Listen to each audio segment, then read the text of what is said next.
Shore contained. He's such a dangerous guy out of the pocket, stepping up into the pocket. That's going to be the whole key to the game is can we keep him from making the explosive play by the score. I don't know that there's an advantage, but they are an outstanding football team. I think they're a 5.5-point favorite right now on the line. Now I welcome my guest, Aiden Chadwick, another former Bison Information Network sports reporter. Aiden, what have you seen through this Bison defense that has done to complement the offense? Well, I think one of the biggest things they've done is they've given the offense a lot of short fields. They've won the field position battle, getting a lot of 3-and-outs on the opponent's side of the field, not allowing them to drive down into NDSU territory, and that helps out the offense significantly. And now this week, James Madison, they also have the top 2 defense. What does a healthy Nick DeLuca and Nate Tangway do to help that Bison defense this year where they weren't available last year?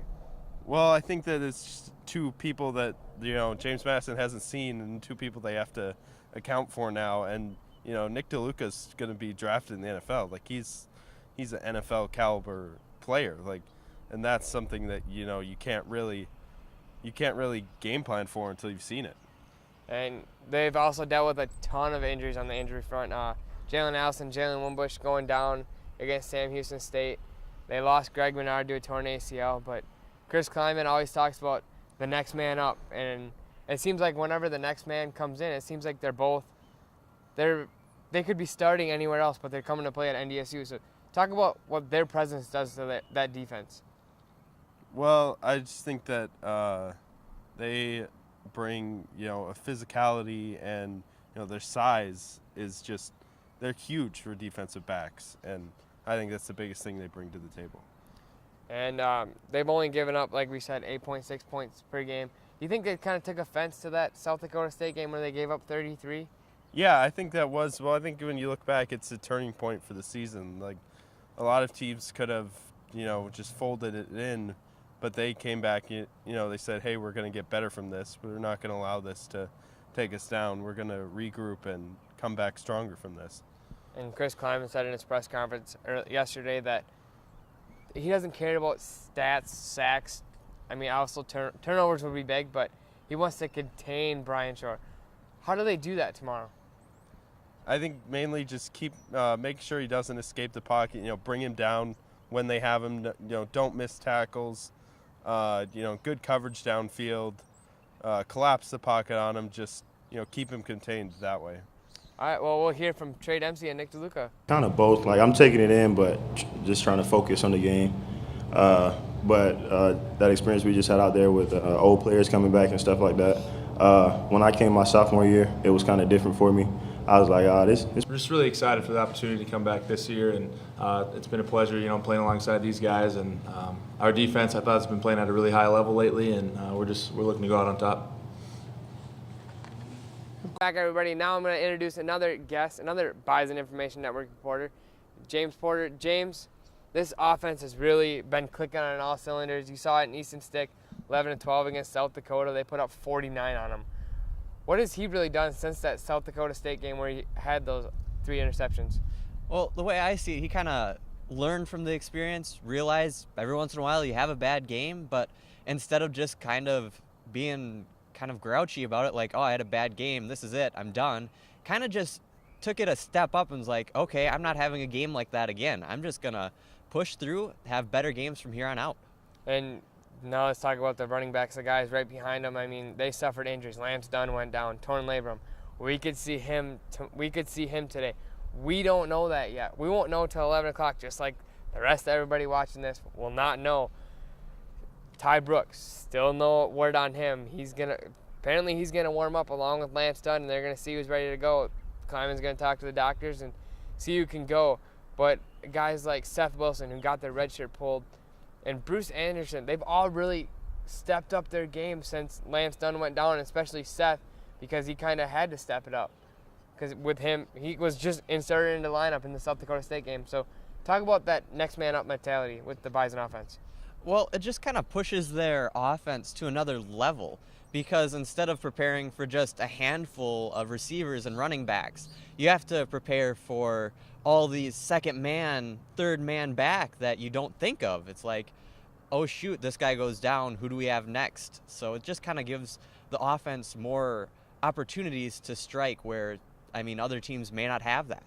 And the Rams up front, they're also giving them pretty big holes. Bruce Anderson at the Sam Houston State press conference said the holes were so big you could almost drive a truck. You could probably drive a truck through them because they were that big. And he ran for 189 yards, but he wasn't even the leading back that game. That was Seth Wilson. He ran for almost 200, and both of them, they just kept going. Like, it was just like a 1-2 punch. It was like a thunder lightning punch. And talk about that punch, that dynamic punch that they have together. Well, it's just perfect. I mean, without a good O-line, D-line, you can't have really a good team at all. You have to have that good front line making the holes for the running backs, the receivers, giving them space, because, I mean, it really just comes down to that, just having good front line, protecting your QB, protecting your running backs and receivers. In their offense, they've put up 40.3 points a game. I mean, and yes, they've played Mississippi Valley State, Robert Morris. Teams are not on the high FCS level like NDSU and James Madison are, but they've also put up almost 50 on South Dakota at home in the Dome. Sam Houston State, they put up 55. How is that offense going to go about going against the number one defense? I feel like in games past, they might have a little struggle getting started, but once they find their groove, they're going to hit it and just run it right through the defense. Get high-scoring game? I don't think so, but I think it'll be an exciting game. Let's hear from Easton Stick and Austin Kuhnert talking about this big game. It's a really talented group, and a group that's played a lot of football together. You can tell they're always on the same page. You communicate really well together. So you can tell they've played a lot of snaps, and they do a really good job rotating guys, the two corner spots, and guys playing nickel and different things like that. And so it's a really talented group, and we definitely have our hands full. Chuck. Third play of the game, ran zone, either fell on it funny or whatever, and then as I got up, I noticed I couldn't move it hardly, and just rotated it in, and it popped, and it felt better after that. So. Welcome back to Frisco, Texas, everybody here at Toyota Stadium. I hope you all enjoyed our coverage of the FCS Championship Week between where we have number 1 James Madison and number 2 North Dakota State University. Set to do battle today at 11 o'clock, and hopefully we'll have a champion crown by 2 o'clock, and we all hope it's North Dakota State, claiming 6 out of the last 7 for their 6-pack. It has been a great week down here. Frisco is a great town for this FCS National Championship game. The stadium seats about 20,000 people, if not more than that, just like a Fargo Dome. There's going to be a wide variety of NDSU fans down here, also James Madison. 2 great fan bases who travel very well, looking to get loud, hoping their teams come out with a victory. And before I sign off, I'm hoping I'll give you my final score prediction. Bison 17, James Madison 14.